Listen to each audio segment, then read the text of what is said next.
자, 이제 우리가 이제 이 복음서를 우리가 지금 하고 있는데 오늘은 제가 조금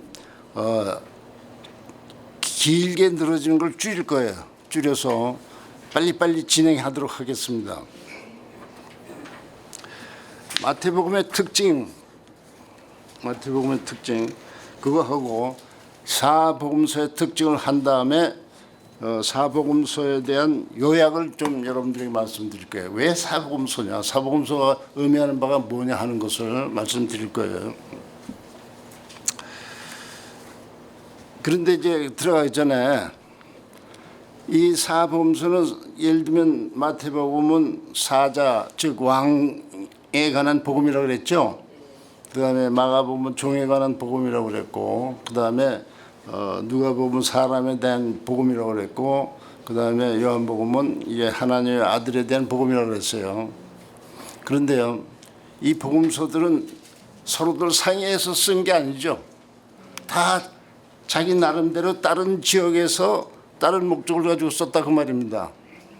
그러면은 예를 들어서 어느 지역에서 하나만 가지고 있다 이거예요. 마태복음 하나만 가지고 있다. 그러면 예수님의 그 모습에 대해서 어떻게 해요? 왕의 모습만 보여질 거 아니에요, 그렇죠? 그런데 이쪽 지역 사람들에게는 왕의 모습이 지어지고 또 동시에 나머지 것들도 보여줘야 되잖아요. 그래야지만 이쪽 사람들이, 다른 복음서가 없으니까 이쪽 사람들이 아하, 예수님은 왕, 인자, 그 다음에 종, 하나님의 아들, 그런 모습들이 드러나야만 되겠죠. 그래서 복음서들은 사복음서는 다 각기 그러한 요소들이 들어가 있습니다. 즉 요한복음이 하나님의 아들이지만 거기에는 종의 모습도 나타난다 그 말입니다. 요한복음은 하나님의 아들이지만 거기에는 인자의 모습도 나타난다 이거예요. 요한복음은 하나님의 아들의 복음이지만 그 사람에 관한 그런 복음 냄새도 난다 이 말입니다. 그래서 어느 지역에서 특정한 복음서를 가졌을 때 예수님에 관해서 이 네 가지 사항을 다 인식할 수 있도록 그렇게 됐다 이 말입니다. 물론 마태복음은 왕에 관한 복음이지만은 그게 줄을 이루죠. 줄을 이루지만 그 아래는 소주로서 종의 모습도 나타나고, 그 다음에 인자의 모습도 나타나고, 하나님의 아들의 모습도 나타난다 그 말입니다. 그래서 이 네 복음서는 다 특징은 다르지만 거기에 네 가지 요소가 다 포함되어 있다 이거예요. 서로 그렇게만 얘기하고, 그 다음에 특징은 마태복음의 특징은 자, 마태복음 2장 2절에 보면요 이런 말이 있어요. 유대인의 왕으로 나신 이가 어디 있느냐, 그런 말이 있어요. 유대인의 왕으로 나신 이가 어디 있느냐. 마태는 1차적으로 유대인 기독 공동체를 염두에 두고 이 복음서를 기록했어요. 유대인에게만, 그러나 유대인에게만 제한적으로 적용된 것이 아닙니다. 유대인으로부터 시작해서 그리스도에 대한 복음이 온 인류에게 적용되는 점을 강조하기 위해서 쓴 겁니다. 그래서 마태복음 28장에 볼 것 같으면요, 너희는 모든 족속에 가라 그랬잖아요. 그러니까 마태복음 1장에서는 유대인으로부터 시작해가지고 마지막 끝에 가서는 어떻게 해요? 모든 족속으로 퍼져나가게끔 만든 거다 이 말입니다. 마태복음이.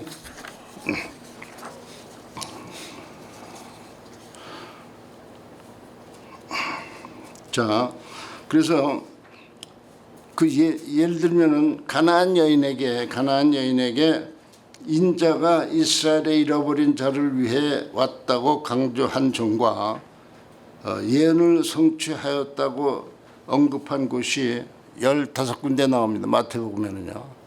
구약의 예언이 성취되었다 하는 것이 15회 나온다 이 말입니다. 마태복음에요.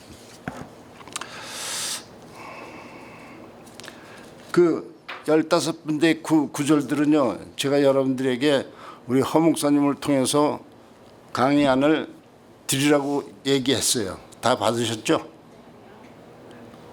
안 받으셨나? 파일을 다 받았습니다. 다들 받으셨어요? 예, 파일 전달했습니다. 왜 다 안 받으신 것 같은데.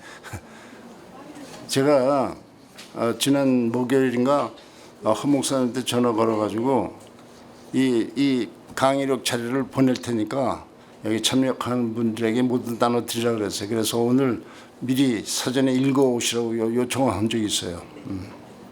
맞아요? 네, 그럼 됐어요. 그러면 그 강의록을 13페이지 쪽을 찾아보시고 쭉 15회 15번 예언이 성취된 것이 이제 구절들이 쭉 나와 있으니까 참고하시면 되겠어요. 사복음서 중에서 가장 많이 언급되었어요. 즉 뭐가 언급되었냐면은 구약의 예언들이 성취되었다는 것이 가장 많이 언급되어 있어요. 이스라엘의 왕으로 왔다고 강조한 종과 계속해서 율법에 대한 권위 있는 재해석이 집중되었습니다. 이 마태복음은요.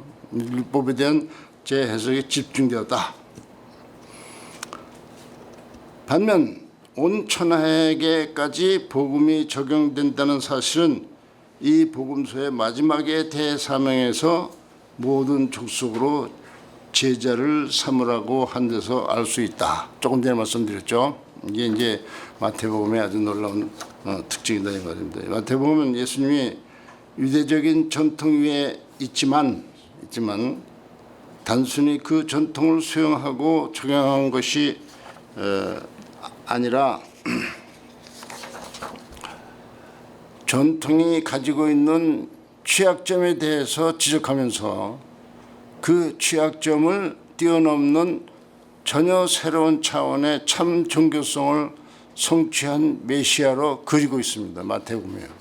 즉 구약의 그 유대 종교에 취약점이 있다 이 말입니다. 그 취약점을 뛰어넘어서 예수님은 완전한 종교성을 제시하고 있다 이 말입니다. 이제 마태복음에서 예수님은 왕으로서 위대한 교사로서 또한 모세가 신명기에서 말한 그 선지자로서 와서 왕국의 도래를 선포하고 회개를 통하여 왕국의 시민이 된다는 사실을 강조하며 선포하며 왕국의 법칙을 가르친다 그 말입니다. 그 대표적인 게 뭐냐면은 마태복음 5장서부터 7장까지의 산성수훈이라고 하는 것이죠. 마태복음은 말라기의 예언을 이어받아서 흑암에 앉은 백성이 큰 빛을 보았다고 말하면서 예수님의 본격적 사역의 서막을 알고 있습니다. 마태복음 4장에 보면은 예수님이 갈릴리에 큰 빛이 비쳤다 이렇게 언급하고 있는데 그 얘기입니다. 그것이 말라기 4장에서 얘기하고 있는 그런 예언에 대한 얘기입니다. 4장 12절에서 마태복음 4장 12절 요한이 잡힘을 들으시고 갈릴리로 물러 가셨다가 나사렛을 떠나 가버나움으로 왔는데 바로 그곳에서 흑암에 앉은 백성이 큰 빛을 보았다고 언급하고 있습니다. 그것이 4장 16절에 나오는 것입니다. 의의 태양이 떠오른다는 말라기의 예언의 성취가 예수님의 등장으로 이루어졌다는 말입니다. 4장 17절에서 마태는 예수님의 사역의 핵심적 개념을 천국에 연결시키고 있습니다. 즉 이때부터 예수님이 전파하여 가라사대 회개하라 천국이 가까웠느니라 이렇게 말하고 있습니다. 마태는 세례 요한이나 예수님이 천국이 가까웠다고 전파한 사실을 유일하게 기록하고 있습니다. 요한도 그렇고 마태도 그렇고 천국이 가까웠다고 하는 것을 유일하게 기록하고 있다 이 말입니다. 마태복음 네 복음서 중에서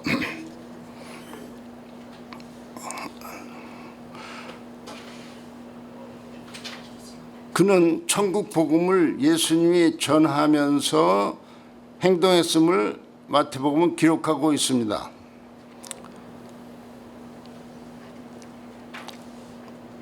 네 복음서 중 오직 마태복음만이 천국이라는 어휘를 사용하고 있는데 약 36회 나온다. 천국 복음을. 이러한 사실을 미루어 생각해 볼 때 예수님의 가르침은 천국과 관련된 것들이고 그의 기사들은 천국이 가까이 임하였다는 사실을 입증하기 위한 것이다. 그의 율법의 해석은 천국에서 적용될 하나님의 법을 천명한 것임을 볼 수 있다. 또한 그 천국에 들어가기 위해서는 다른 어떤 외향적인 행위에 근거하지 않고 회개를 통하여 가능하다는 사실을 마태복음은 강조하고 있다. 이게 이제 마태복음의 특징입니다. 그리고 그 다음에 이제 마가복음의 특징 보면요.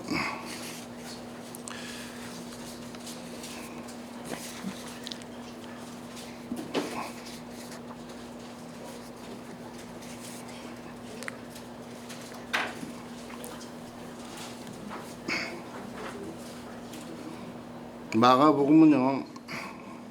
인자가 온 것은 성경을 받으려 함이 아니라 도리어 섬기려 하고 자기 목숨을 많은 사람의 대성물로 주려 함이니라.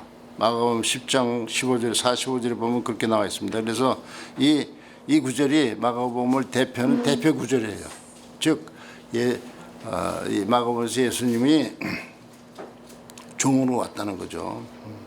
섬김을 받으려 함이 아니라 도리어 섬김하고 자기 목숨을 많은 사람의 대성물로 주려 하심이라. 이렇게 마가복음에서 언급하고 있는데 이것이 바로 마가복음을 대표하는 대표 구절이다 그 말씀입니다. 마가복음은 예수 그리스도를 하나님의 종으로 묘사하는 데 중점을 두고 있음에 대해서 이미 언급했죠. 그 같은 특징을 드러내기 위해 마가복음은 다른 복음서와는 구조적으로나 내용면에 있어서 다르게 표현되고 있습니다. 마가복음에서는 예수님의 족보와 출생에 관한 이야기가 없습니다. 마태복음, 누가복음, 요한복음 다 예수님의 존재에 대해서 출생의 존재에 대해서 언급하고 있는데 마가복음은 없어요. 그게. 왜냐하면 원래 종들은 족보가 없는 게 종들 아니에요. 네? 종들은. 여러분 여기서 종이라고 할 때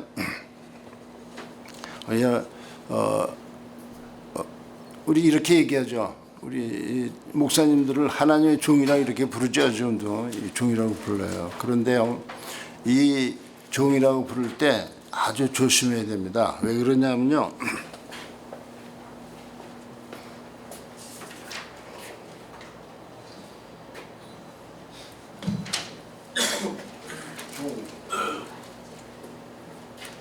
우리 보통 우리 개념으로는 뭐 고위 직분자에서 일하는 사람 종이라고 그러는데 신약 성경에서 종은요 어떤 때 쓰는 거냐면 이거 헬라어로 표현하면 두로스라고 해요. 두로스. 이 두로스라는 단어는 무슨 단어냐면요 슬레이브 노예다 그 말입니다. 노예. 그래서 우리가 나중에 보겠지만 마태복음 1장 1절에 보면요 예수 그리스도의 종 바울은 이렇게 얘기하고 있는데 예수 그리스도의 슬레이브인 나 바울은 이렇게 표현하고 있어요. 슬레이브인 이 당시에 슬레이브는 어떤 위치에 있냐면 이런 위치에 있어요. 여기에 귀족들이 있죠. 여기 평민들이 있어요. 그 밑에 뭐가 있냐면 노예로부터 해방받은 사람들이 있어요. 노예로부터 해방받은 사람들. 그리고 여기서부터는 사람. 여기서 또 살아나요. 근데 여기 들어가면 너희가 있어요. 여기 들어가면 동물이 있어요. 동물. 그래서 여러분들이 아시는 아리스토텔레스, 헬라 철학의 거물 아닙니까? 소크라테스, 플라토, 아리스토텔레스 이렇게 얘기하는데 그 사람은 뭐라고 했냐면은 얘들이 이 위치에 있는 것이 사회 정의다 이렇게 얘기했어요. 사회 정의. 사회 정의, 사회 정의.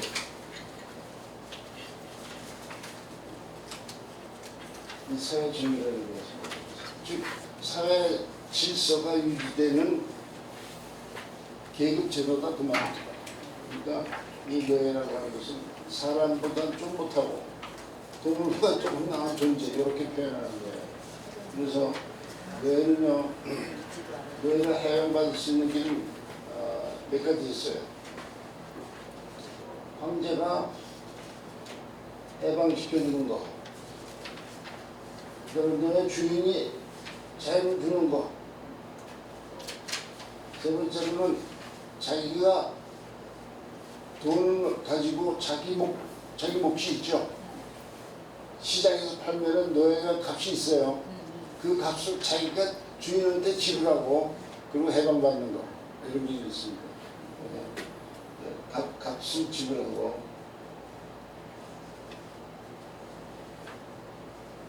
해방받는 이 세 가지 방법이 있어요.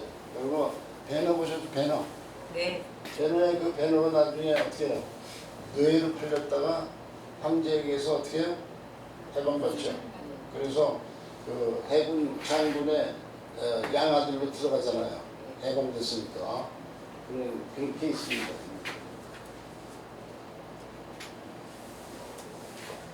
그런데 종이라고 할 때 이것은 이런 종이다 그 말입니다. 둘로스라고 해요. 둘로스. 그 마이크를 좀 올리세요. 네? 네. 오늘 좀 잘 안 들려요? 예. 잘 들리게 할게요. 이해가 됐죠? 그러면 헬라는 모르시지만 하여튼 그렇게 이해하시면 돼요.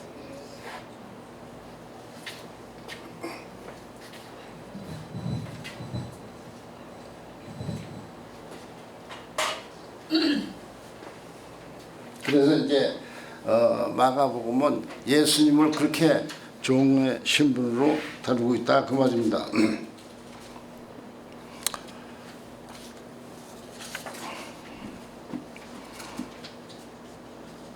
자,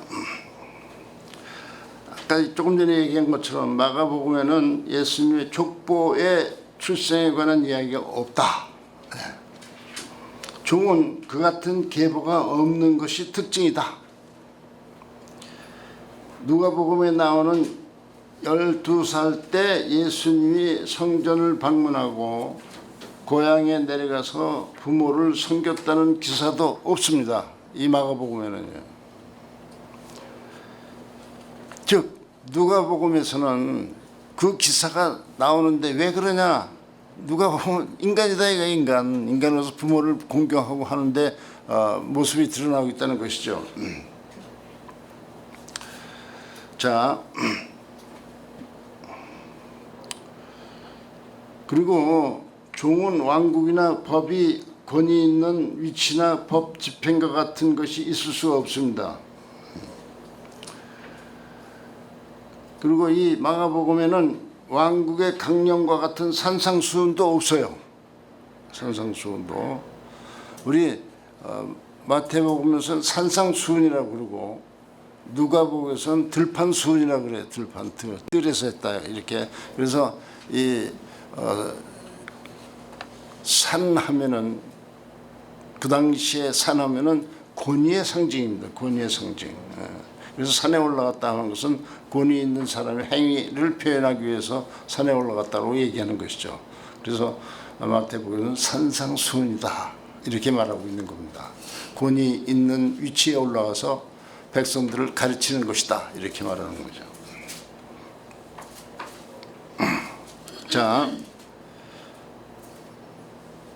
마가복음에는요 다른 복음서보다 비유로 가르친 것이 매우 적습니다. 비유로 가르친 것이, 비유는 고작 4개의 비유밖에 안 나옵니다. 마가복음에는 4개의 비유, 4개의 비유.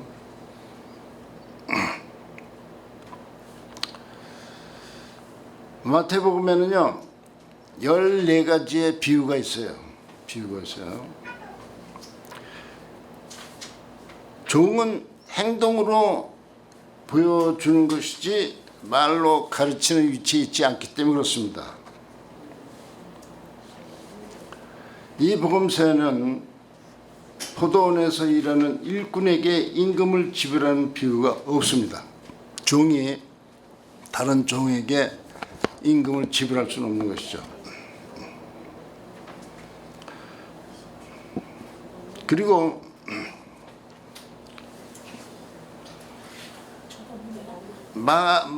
마가복음은 마태복음과 달리 천국의 복음이 아닌 예수님의 복음의 시작이라고 시작하고 있어요.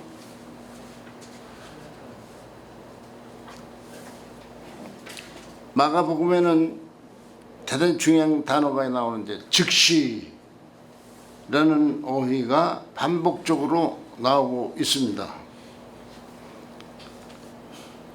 이는 종은 부지런히 움직이며 그 사명의 위급성을 암시하는 것이다, 그런 얘기죠. 뿐만 아니라 마가복음은 그리고 and, 영어로 and죠. 그리고 라는 말로 사건의 연속성을 강조하고 있습니다. 그러니까 종은 부지런히 쉬지 않고 움직이는 것을 상징하는 것이 바로 종의 표현인데 마가복음이 그렇다는 얘기죠. 이는 종은 어떤 쉼이나 중단이 없음을 상징적으로 나타난 특별한 구조로 되어 있다, 그 말입니다.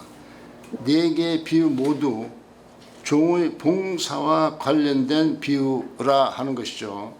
손과 관련된 사역도 중점적으로 다뤄지고 있습니다.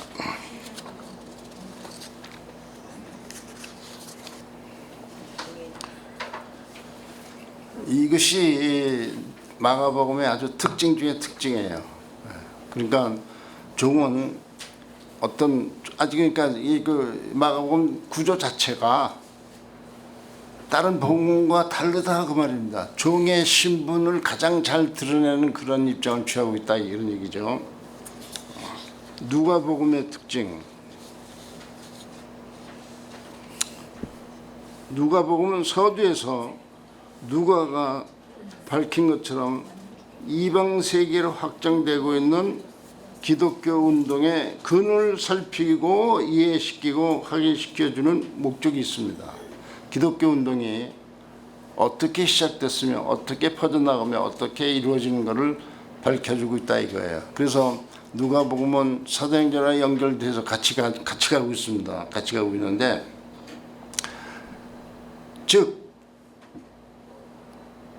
예수 운동으로 말미암아 이 복음 전파가 전역, 즉 그 당시에 아시아 전역에 퍼져나가니까 사람들이 궁금해할 거 아니에요. 이게 도대체 무슨 것이냐. 그러니까 누가는 어떻게 이 운동이, 즉 기독교 운동이 시작되었는가를 그는 밝히고 있다는 거예요. 어떻게 예수님으로부터 이 복음서 운동이 시작되었다. 그리고 사도행전에서는 그 제자들에 의해서 이 운동이 계속되고 있다, 이렇게 밝히고 있다는 거예요. 자, 누가 자신은 그 운동의 시작인 예수님을 직접 목격하지 못한 사람에게 자신의 기억이나 비망록을 사용할 수 없고 자신이 들은 것들과 탐구한 자료들을 근거로 해서 누가복음과 사도행전을 기록하였다. 누가는요 사도들 12사도군에 속하지 않습니다. 안 해요. 그리고 누가는 사도행전에서 2차 사도 바울이 2차 전도여행 기간 중에 사도 바울과 같이 팀을 합치는 사람의 누가는, 그러니까 그 기간이 제법 오래 걸리잖아요. 적어도 20년 이상 걸리는 그 기간인데 그 기간에 누가는 전혀 예수님에 대한 증거가 없어요. 그가 직접 예수님을 따른 증거도 없어요. 아무것도. 그러니까 그럼 어떻게 해서 누가복음이 탄생했느냐, 어떻게 해서 누가복음이 정경을 인정받게 됐느냐 하는 것들은 누가가 탐구한 거예요. 뭘 탐구해요? 여러 자료들 탐구하고 또 들은 것들을 탐구하고 바울에게 배운 것들을 탐구하고 그래서 종합하고 있는 것이 누가복음이다 그 말입니다. 즉 예수님의 생애에 대해서 그렇게 기록하고 있다는 거예요. 자, 이 운동이 예루살렘을 중심으로 하여 시작되고 그것으로부터 이방 세계로 확장된 것임을 역사 기록적인 차원에서 다루고 있습니다. 누가는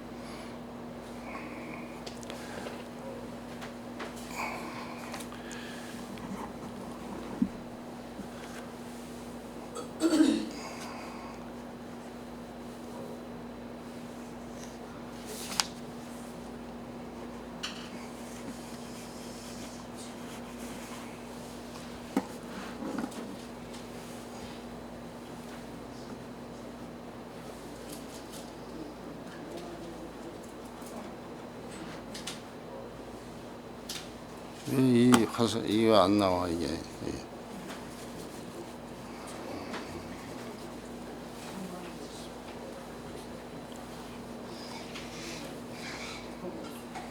이게 왜 이게 죽었어? 이거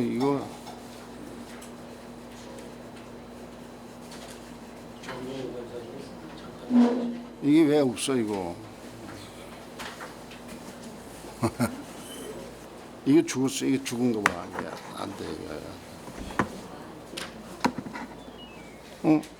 살아났네.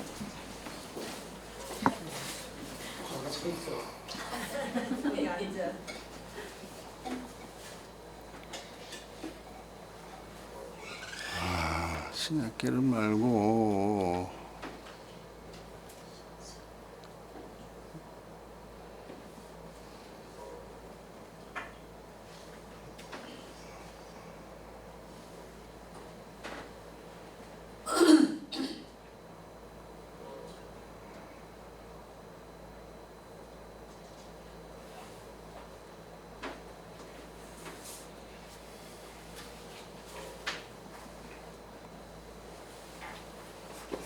누가 이게 에베소에 있습니다. 에베소.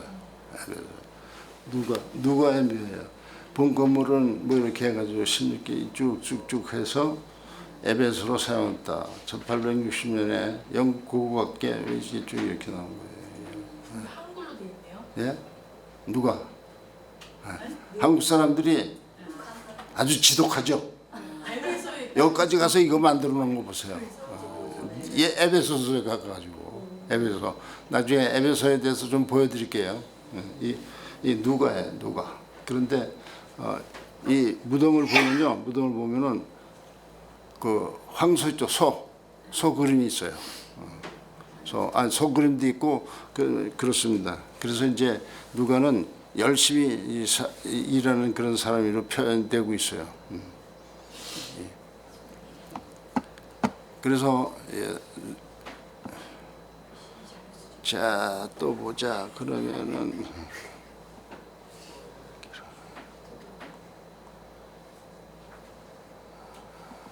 여기 지난번에 말씀드렸듯이 이쪽 지역이 알렉산더가 정복한 땅 아니에요. 여기에 교회들이 다 세워진 겁니다. 여기에 서쪽은 아니에요.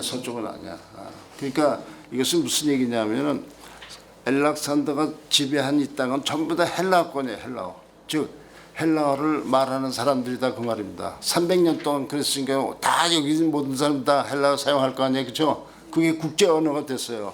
그래서 이곳에 교회들이 세워지고 전부 다 쓰여진 것은 헬라어로 쓰여졌다 이 말입니다. 아주 그게 놀라운 사건 중에 하나다 이거예요.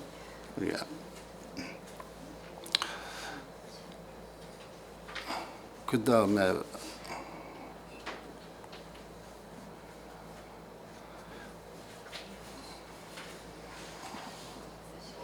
사복음서의 특징을 이렇게 간단하게 써놨는데 제가 읽어드리면 되는 거죠. 이렇게. 자, 예루살렘을 중심으로 하여 퍼져나간 이 운동의 창시자인 예수님은 누구며 무슨 일을 했으며 그를 통해서 어떻게 이 운동이 시작되었고 확장되었는가에 대한 추적이라는 목적을 가지고 누가복음서는 1차적으로 인간으로 오신 그리고 사람 사이에서 사역하신 소외된 사람들에게 특별한 관심을 가지신 예수님의 인간성에 초점을 맞추고 있다. 그것은 예루살렘을 중심으로 한 유대인들에게만 국한되는 것이 아니라 이방인에게도 넓혀주고 있다는 점을 강조하고 있는 것이다. 이 목적을 드러내고자 누가는 다른 복음서에는 나타나지 않는 특수한 자료들을 선택하여 특별한 방법으로 복음서를 엮고 있다. 그 말입니다.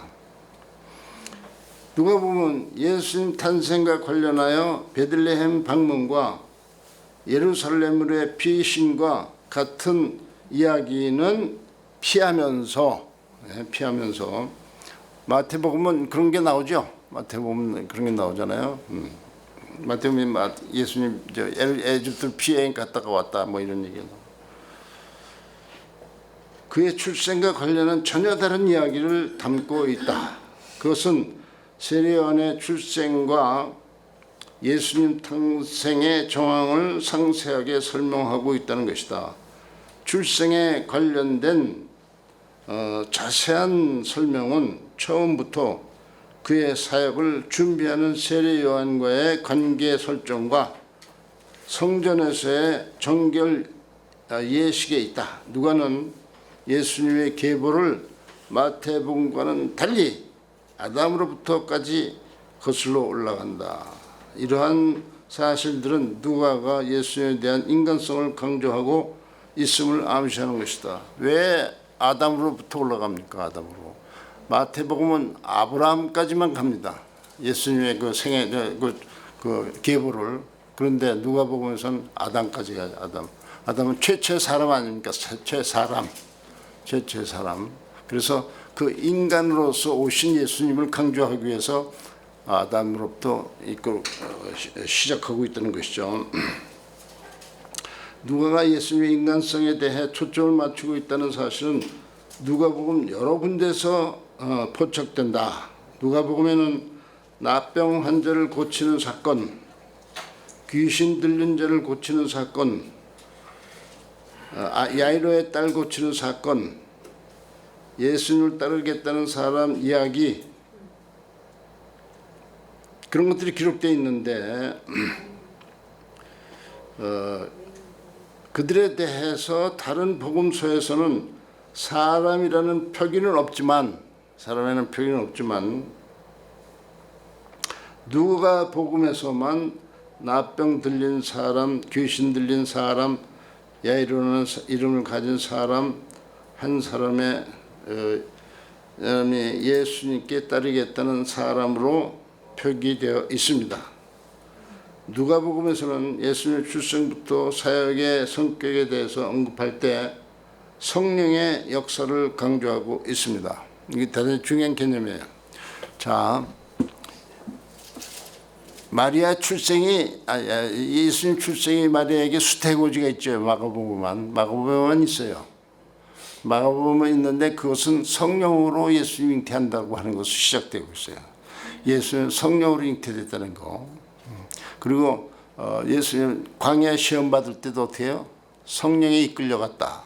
그리고 성령에 이끌려서 다시 돌아왔다. 이런 성령의 역사가 누가복음에서만 계속 강조되고 있습니다. 그래서 누가복음 24장에 보면 뭐라 그래요? 너희는 성령을 받을 때까지 이 자리에 머물라고 그러잖아요. 성령. 그러니까 처음서부터 끝까지 성령의 역사를 강조하고 있어요. 누가복음은. 그러니까 기독교의 탄생이라고 하는 것은 인간 예수로부터 시작되는데 그분이 성령에 의해서 탄생됐고 그분이 성령에 이끌려서 사역한 분이다 하는 것을 강조하고 있어요. 이 누가복음에서. 그리고 사도행전에 가니까 어떻게 해요? 사도행전에 가니까 성령이 임함으로 말미암아 교회가 탄생되죠. 그래서 또 사도행전 계속해서 볼 것 같으면 여기저기에서 성령의 충만함을 받아 그런 말이 계속 나오고 있습니다. 즉 누가복음의 관점은 성령에 의해서 예수님이 오셨고 성령에 의해서 교회가 탄생됐고 성령에 의해서 교회가 확정됐다. 이것을 강조하고 있다는 거예요. 누가의 특징입니다. 그게. 이 요한복음에서 성령의 얘기가 많이 나오죠. 누가복음 14장서부터 15장 16장에 보면 성령의 얘기가 나와 있는데 거기에서 요한복음에서의 성령은 주로 어떻게 쓰이냐 하면은 위로자라는 말로 쓰이고 있습니다. 위로자.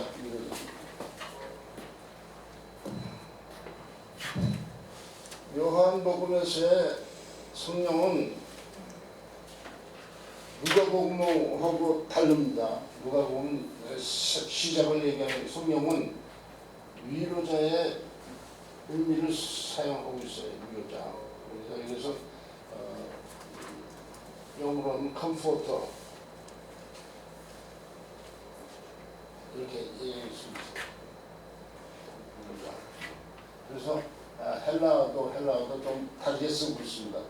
파라크레토스라고 하는 단어를 쓰고 있는데 그것이 뭐냐면 곁에 서서 내 이름을 계속해서 불러주는 분으로 위로자가 됐다는 거예요. 이게 성령의 요한복음에서 성령입니다. 파라크레토스. 그래가지고 옆에서 파라는 옆에 크레토스는 부르다 그런 뜻이거든요. 그래서 옆에서 내 이름을 항상 불러주는 분이다 이렇게 그래서 위로자다라는 말을 쓰고 있는데 요한복음의 성령입니다.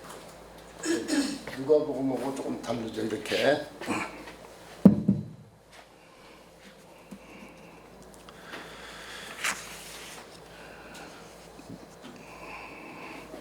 누가복음에서 예수님을 죄인과 세리의 친구다라는 언급이 자주 등장하고 있습니다.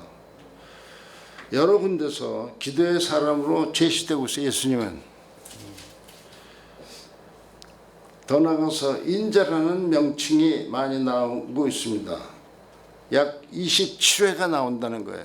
인자라는 명칭이 인자, Son of Man, Son of Man 이렇게 인자. 그 대표적인 것은 19장 10절에서 인자가 온 것은 잃어버린 자를 찾아 구원하려 함이다 라고 누가복음의 주제 요적 구절을 제시하고 있습니다. 이 사실 또한 예수님의 인간성에 초점을 맞춘 것이다 이렇게 말하고 있죠. 그러니까 거듭 말씀드리지만 이 누가복음은 그처럼 예수님의 인간성에 대해서 초점을 맞추고 있다는 거예요.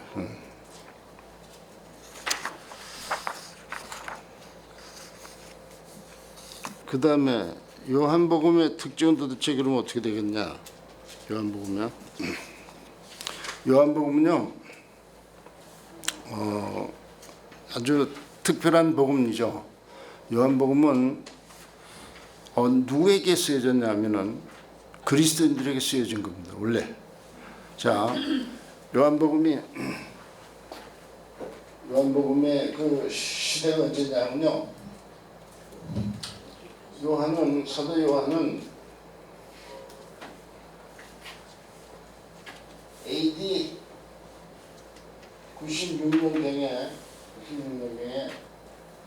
반모섬에서 풀려납니다. 여기 반모섬이 있는데 반모섬 풀려나요.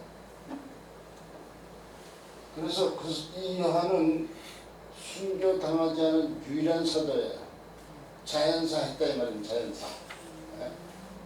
그런데 이 요한은 이 당시에 이것이 당시 어디에 있었냐 하면은 우리 그 요한계시록 나오는 7교회 있죠. 7교회 에베소 교회, 서문화 교회, 교회, 두아디라 교회, 사데 교회, 필라델피아 교회, 라오디아 교회 이렇게 7교회가 나오는 그 지역에서 사역하고 있었어요. 요한은. 그래서 요한의 무덤이 에베소에 있습니다. 에베소. 아직도요. 그리고 그 에베소에 아주 거대한 요한 기념교회가 있어요. 요한 기념교회가. 예, 그런데 하여튼간에 이 요한이 에베소 지역에서 사역할 때 누가 나타나냐 하면은 케린토스라고 하는 이단의 지도자가 나타나요. 케린토스라고 하는 사람이. 그래서 교회들에게 계속해서 영향을 주는 겁니다. 교회들에게. 무슨 영향을 주냐? 너희들은 잘못된 거야. 예수님은 육신으로 오신 분이 아니다. 잠시 왔다가 사라진 분이다. 그렇게 주장하는 거예요. 그리고 우리야말로 우리 안에 들어와야만 너희들이 참 지식을 가지고 참 지식을 가지고 구원받을 것이다. 이렇게 거짓 주장하는 거예요. 그러니까 교회들이 어떻게 해요? 흔들릴 거 아니에요. 흔들릴 거. 그런 영향을 받으면 흔들리죠. 뭐 요즘도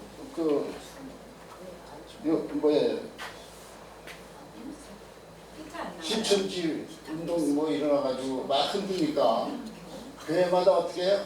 신천지 사람은 들어오지 마시라고 하는 얘기를 하고 있죠. 그래서 신천지에서는 뭐 산을 옮기는 역할을 한다 뭐 어쩐다 하는 것들이 많이 나오잖아요. 그러니까 그렇게 흔들리는 겁니다. 흔들려. 네.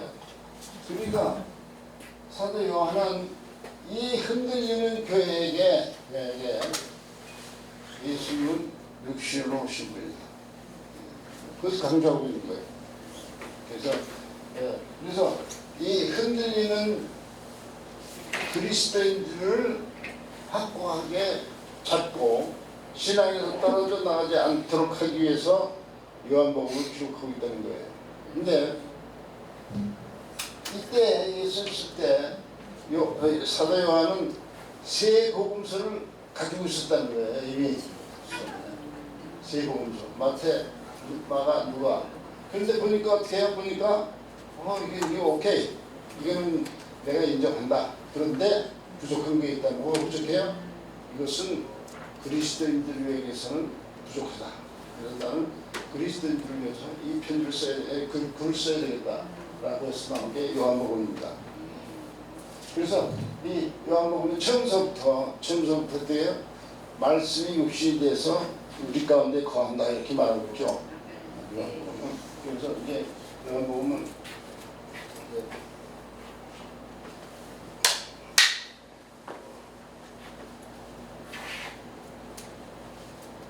요한복음은 교회에게 쓴 편지예요. 교회에게 쓴 복음서예요. 그런데 이 요한복음에는 아주 중요한 단어가 나와요. 즉 나는 뭐다 라는 선포하는 것, 즉 신성을 선포하는 얘기들이 계속 나오는 겁니다. 그래서 요한복음에 신성 선포가 있어요. 신성 선포 7가지.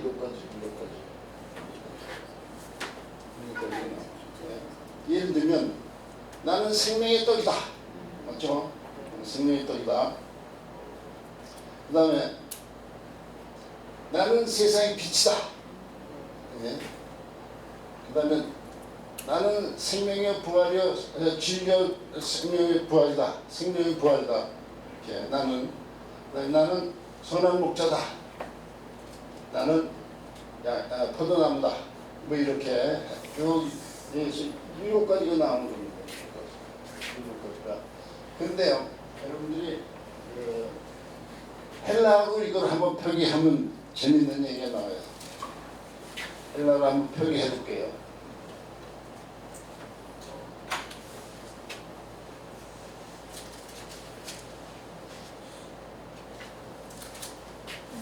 에고 에임이 나는 선한 목자다. 나는 세상의 빛이다. 이렇게 얘기하잖아요.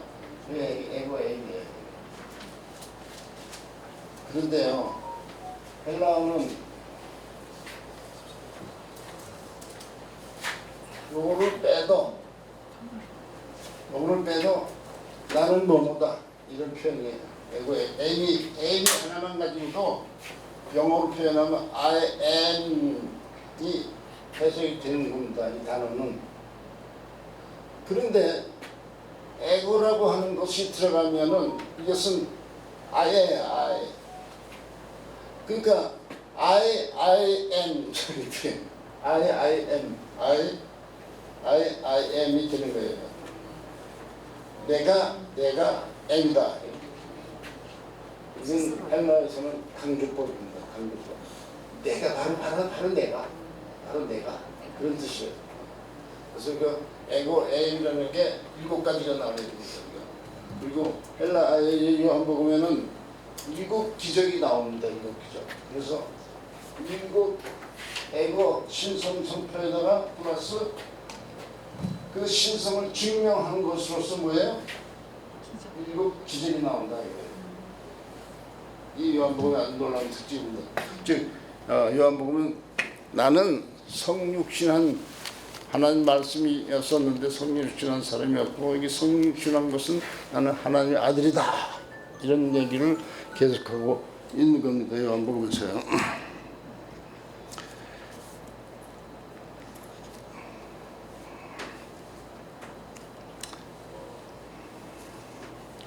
자, 요한복음이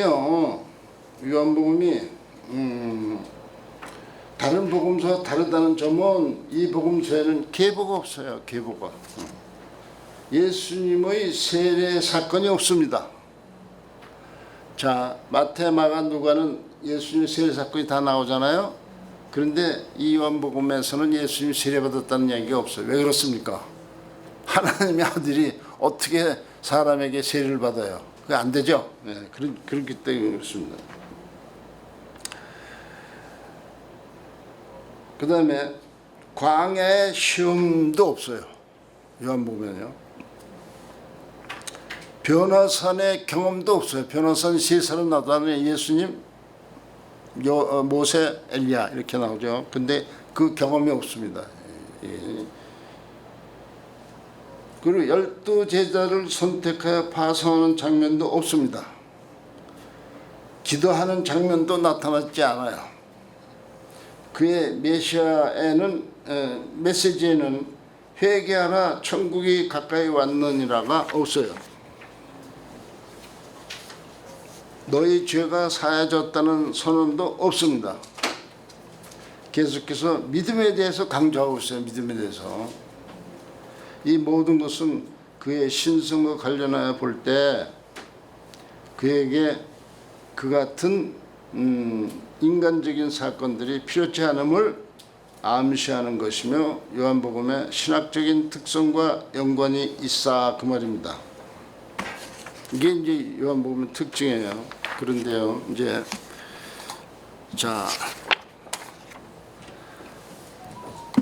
이제 사복음서를 요약을 할 거예요, 제가.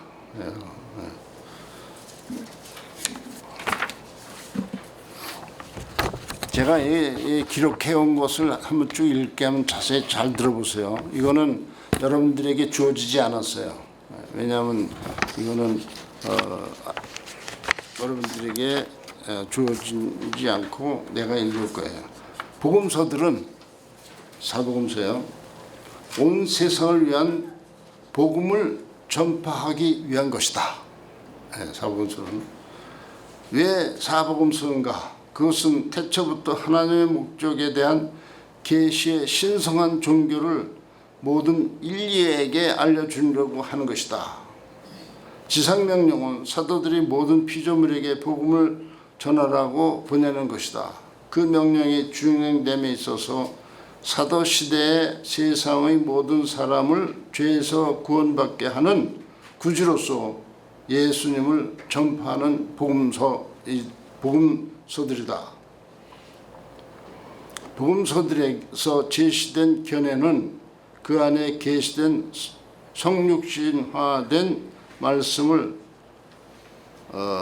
더 잘 이해하는데 그리고 십자가에 못 박히시고 부활하신 그리스도를 위한 세계 정복을 항상 주요 목표로 삼는 신성한 제안들이다. 즉, 이 사복음서는요, 온 세상을 복음화시키려고 하는데 쓰여진 것이다. 그 말입니다.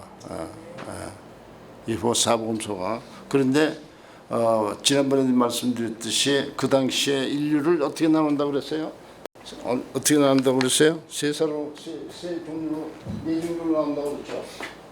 로마인, 유대인, 그다음에 헬라인, 그리스인죠. 헬라인 그리고 그리스도인 이렇게 나눈다고 그랬어요. 그래서 이 로마 사람들은 마가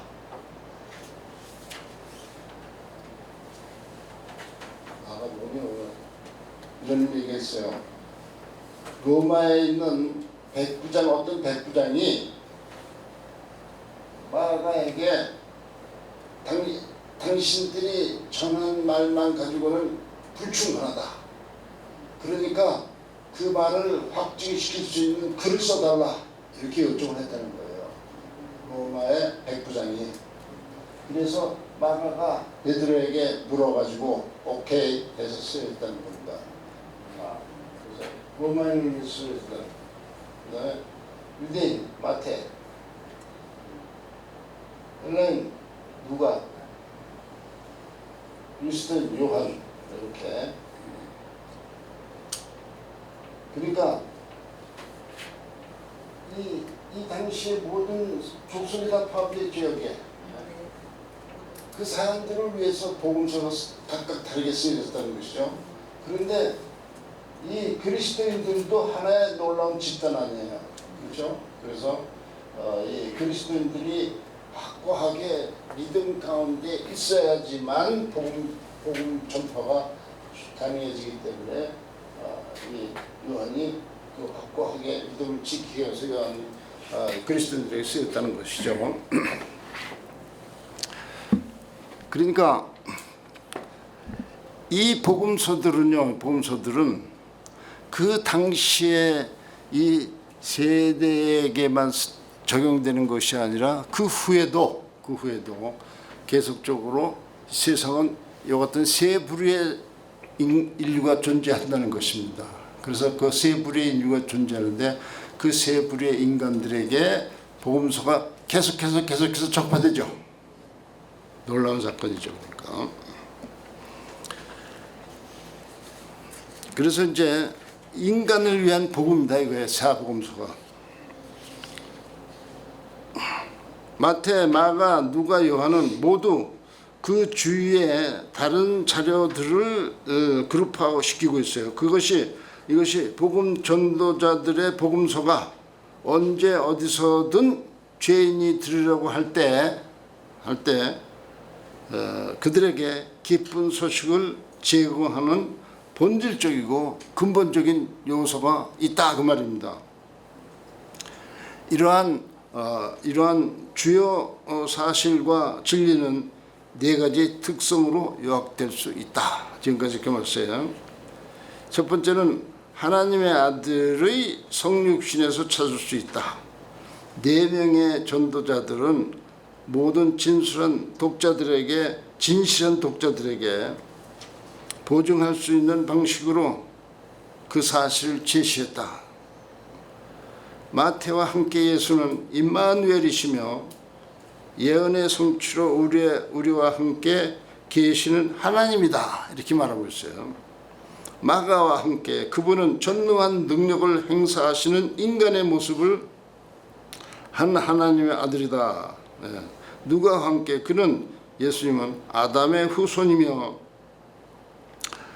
동정녀의 자녀이지만 가장 높은 자의 아들이다. 요한과 함께 그분은 육신이 되신 영원한 말씀이다. 두 번째는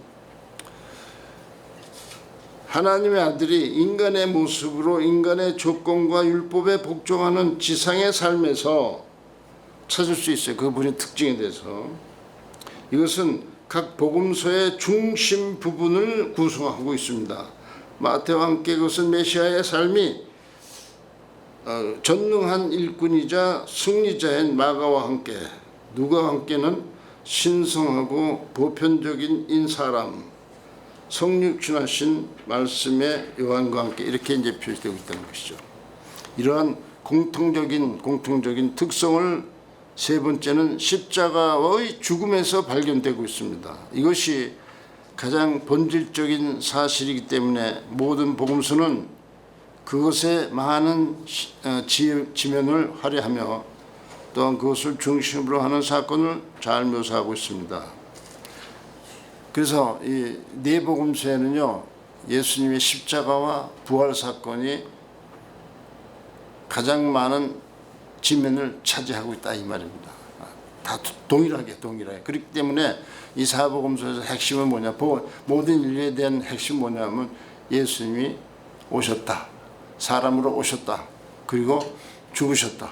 그리고 부활하셨다. 그겁니다. 부활의 증거에 대해서는 지난 시간에 말씀드렸기 때문에 더 이상 얘기하지 않습니다. 요약하면 여기에 모든 복음 전도자들이 가장 완전하고 조심스럽게 지나쳐야 하는 토대 이거 되는 거죠. 복음 죽으심과 부활은 그들은 모두 예수가 메시아 세상의 구주라는 공개적인 주장을 하면서 거룩한 도성으로의 승리의 입성을 제공하고 있습니다. 사복음서는요. 유월절 만찬은 유월절 어린 양의 자리에 자발적으로 자신을 두는 행위다. 그의 희생 제물만이 죄의 멸망에서 구원할 수 있는 것이었다.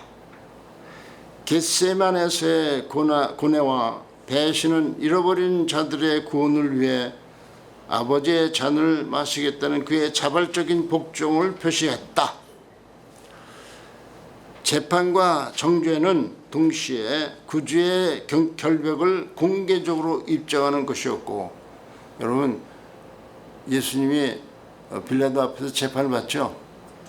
이제 빌라도가 뭐라고 그래요? 이 사람 내가 심판할 수 있는 것이 발견하지 못한다 그러잖아요. 그러니까 그 사실을 통해서 예수님이 어떻게 해요? 이 빌라도는 로마의 그 총독 아니에요. 이런 사람은 총독의 자리에 올라가는 사람은 어마어마한 경력을 가진 사람입니다. 아무나 총독의 자리에 올라가지 않아요. 그런 사람은 우리가 헬라의 그 직제를 볼 것 같으면 컨술, 즉 집정관 자리에 있다가 올라오는 사람이 바로 총독입니다. 그렇기 때문에 이 어마어마한 사람입니다. 그래서 모든 걸 다 예리하게 볼 수 있는 사람이에요. 그래서 어떤 사람이 딱 나타나면 그가 죄인인지 아닌지 금방 분별해낼 수 있는 그런 능력을 가진 사람이 총독입니다. 그런데 예수님은 어떻게 해요? 내가 죄 발견할 수 없어. 그런 얘기입니다. 이 사실은 뭡니까? 그렇게 복음서에 기록됐다고 하는 것은 온 세상 사람들에게 예수님은 죄가 없는 사람이다. 이걸 선포하고 있다는 거예요. 그러나 그가 죽으셨다. 왜? 죄인처럼 죽으셨다. 그리고 3일 만에 부활하셨다. 그걸 온 세상에 알려주고 있다 그 말입니다. 이게 십자가 사건이에요. 그리고 심판과 정죄의 사건입니다.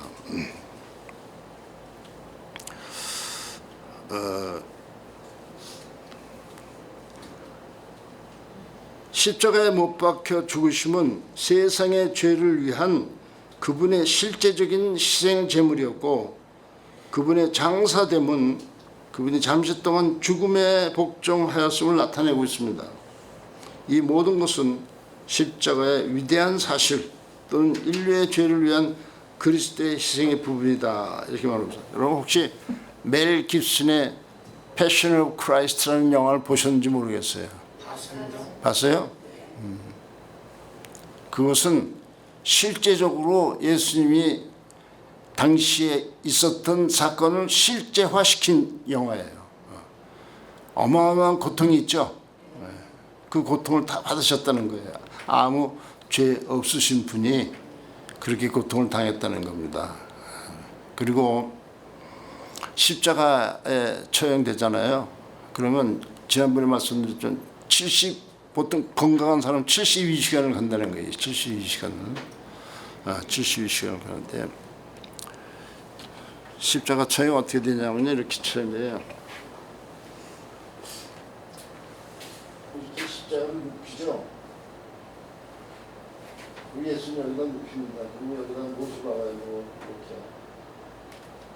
무겁잖아요.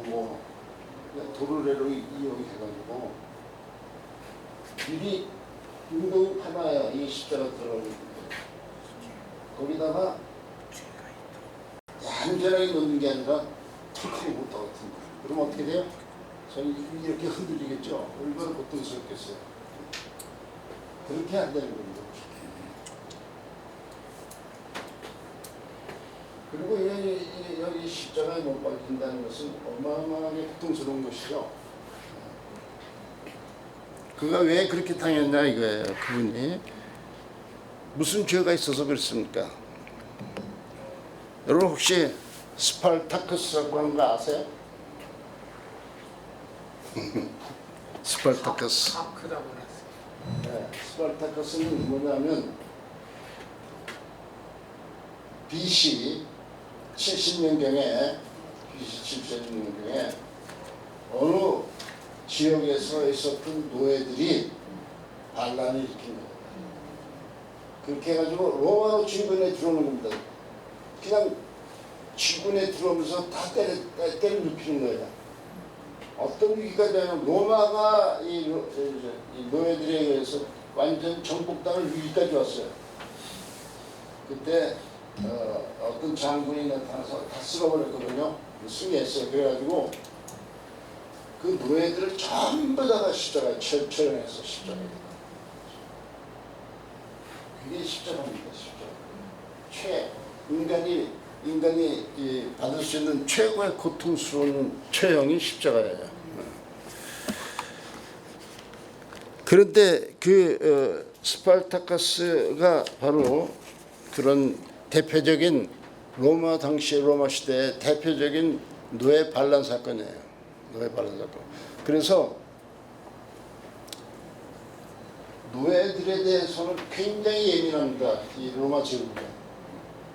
왜냐하면 자칫하면 반란이 일어나면 어마어마한 희생이 뒤따르잖아요.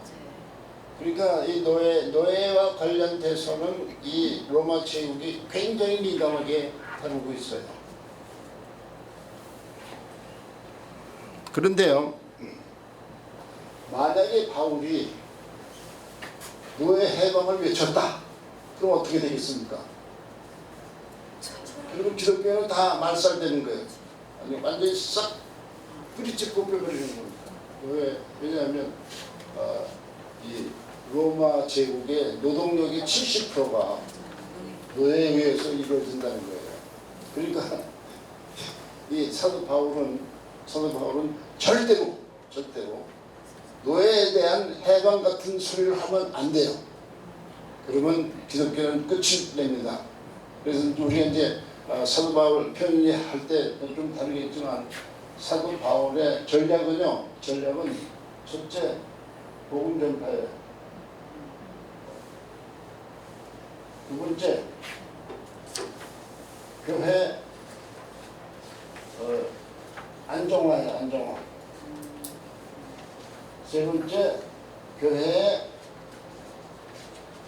후대 전수시키는 거예요. 후대 전수. 세 가지.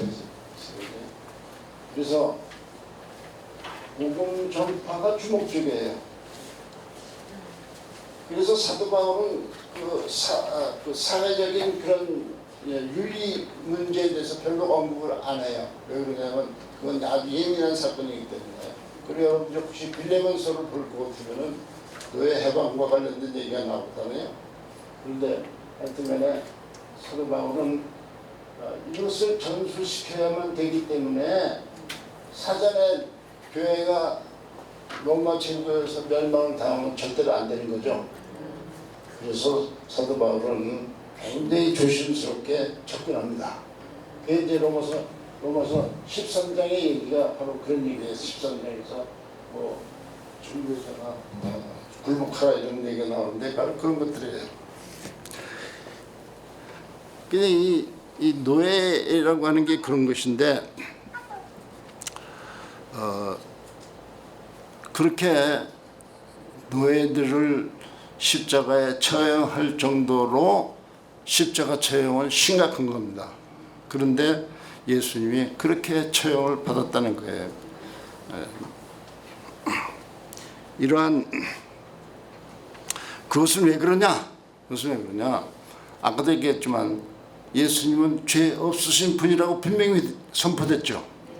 그럼에도 불구하고 죄인처럼 그렇게 처형을 당했다. 그것은 왜 그러냐? 자기의 죄 때문이 아니라 온 세상의 죄 때문에 대신 짊어지고 그렇게 가셨다. 그런 얘기가 되는 것이죠.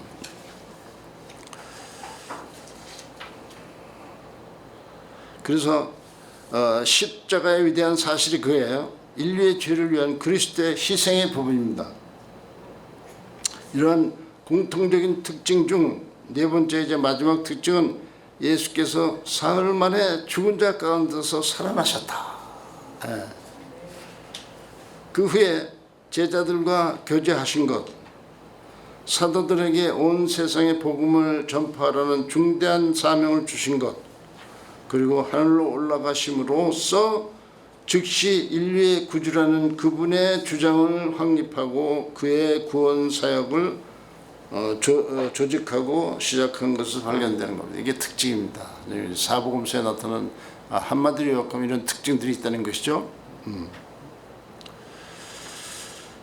그러니까 우리가 여기서 이렇게 보면요, 기독교회가 탄생하고 여기까지 온 것은 놀라운 하나님의 섭리입니다. 다른 말로 표현할 수가 없어요.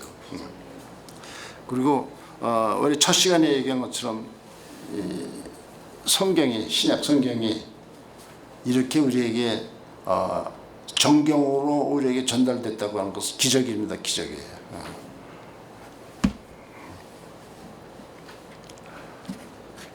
성육신, 그리스도의 삶, 죽음, 부활은 복음의 본질적인 사실과 진리이며 처음에는 복음이 사람들에게 좋은 소식이 되었던 것입니다. 좋은 소식이에요. 그들 중 어느 하나라도 없으면 모든 것이 더 이상 좋은 소식이 아닐 수밖에 없습니다. 왜냐하면 성육신이 없었다면 하나님의 아들은 우리의 인간 본성에 아무런 역할도 하지 못했을 것이죠. 지상의 삶이 없었다면 그분은 우리의 의가 되실 수도 없고, 자, 예수님이 지상생활을 하면서 죄 없으셨다 이 말이에요. 그러니까 의가 드러난 거죠. 하나님의 의가 예수님의 삶 통해서 드러난 겁니다. 온 세상에. 그의 삶을 통해서. 즉 그 삶이 의로운 삶이었다 그 말입니다. 예?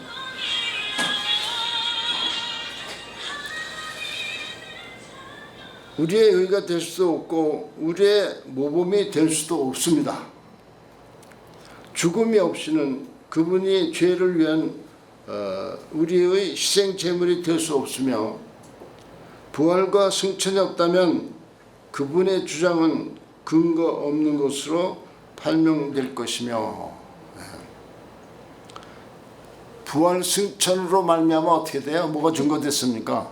뭐가 증거됐냐면 예수님은 하나님의 아들이심이 증거가 됐어요. 부활 승천으로.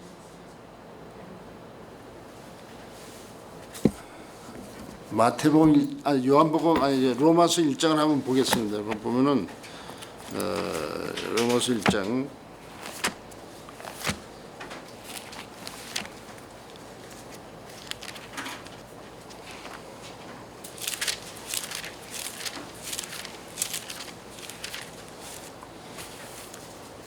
이 복음은 1장 1절에 보면은 이렇게 되어 있고, 이 복음은 하나님의 선지자들을 통하여 그의 아들에 관하여 성경에 미리 약속하신 것이라. 그의 아들에 관하여 말하면 육신으로는 다스의 혈통에서 나셨고 성결의 영으로는 죽은 자 가운데서 부활하사 능력으로 하나님의 아들로 선포되었으니 곧 우리 주 예수 그리스도시라. 즉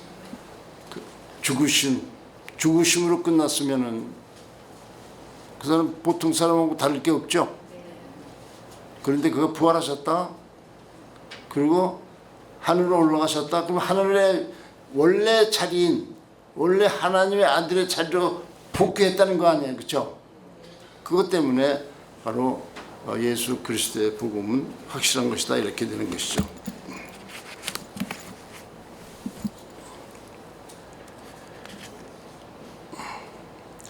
자, 그러니까 부활 승천이 없으면 세상은 구세주 없이 멸망당하도록 버려진 것이다 그 말입니다. 하나님의 아들이 성육신하고 살았고 죽고 죽은 자 가운데서 살아나셨으니 이는 잃어버린 자의 구속을 위함이다. 이것은 옛것으로 간주될 수 있는 것이 아니라 세상 옛것으로 되는 게 이거 무슨 얘기냐면 옛날에 있었던 단 이례적인 사건으로 끝나는 것이 아니다 그 말입니다. 이것은 계속된다 이 말이에요. 계속된다. 옛날에 이례적인 사건이 그걸로 끝나는 거 아니라 계속 역사 속에 흘러간다 그 말입니다. 그래서 그것이 효력을 발휘한다 그런 얘기예요. 그래서 세상 끝날까지 죄인인 인간을 위한 기쁜 소식이 된다는 거예요. 예수님의 성육신 생애 부활 죽음 부활 승천 이 사건은 온 인류에게 기쁜 소식이 된다. 그때만이 아니라 지금도 앞으로도 예수님 올 때까지 그렇게 된다 그 말입니다.